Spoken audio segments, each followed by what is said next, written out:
Chapter 36. Can the world order catch up with the world? The international order has lagged dangerously behind shifting global power dynamics. If leaders do not start addressing the contradictions soon, the most likely result is a crisis or even conflict, and even more dangerous contradictions. The world turned a corner in 2019. The problem is that the world order didn't turn with it. This disconnect could have disastrous consequences. The biggest global change has been the start of the Asian century.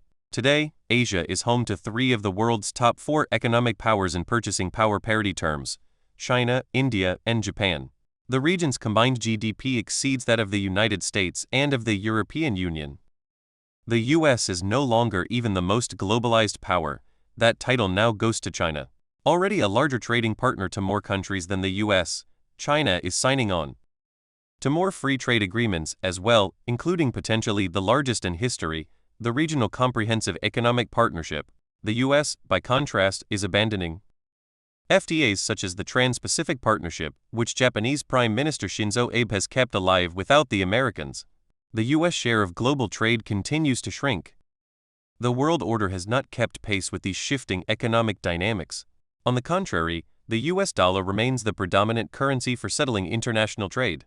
The US and Europe retain control of the 2 leading global economic organizations, the International Monetary Fund and the World Bank, and the United Nations Security Council, the only body that can issue binding decisions for the UN's 193 member states, is dominated by just a few, largely declining, powers.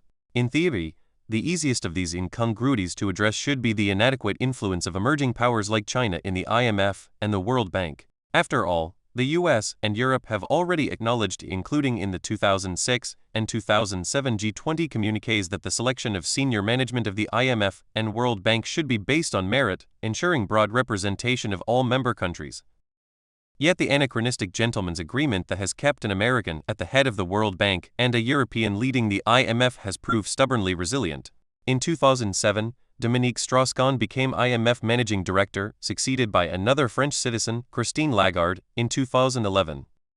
6 years later, Lagarde declared that the IMF could be based in Beijing by 2027 if growth trends continue and are reflected in the fund's voting structure. After all, she noted, the IMF's bylaws call for the institution's head office to be located in the largest member economy.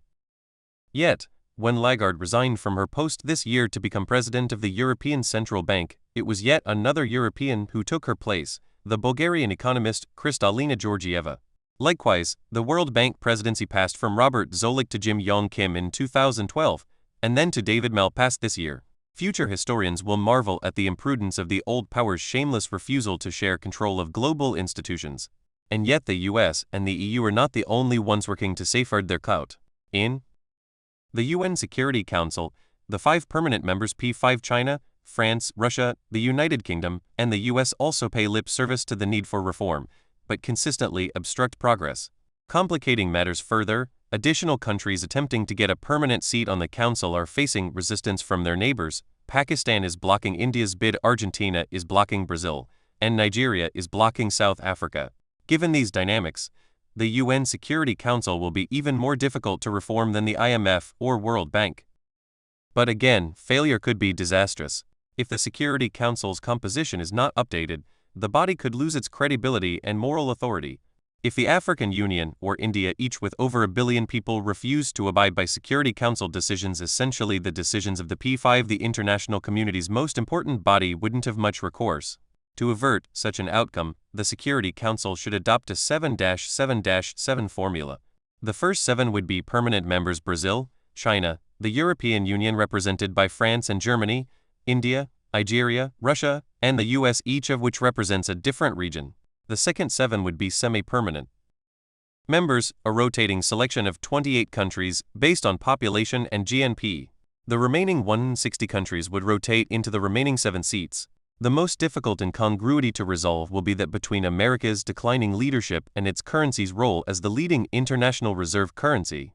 Today, more than 40% of cross-border payments and 90% of foreign exchange trading are settled in US dollars.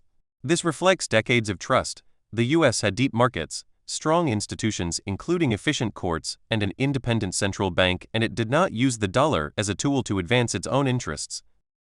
But, from 2017 through the end of his presidency, U.S. President Donald Trump aggressively undermined the international community's trust in the dollar.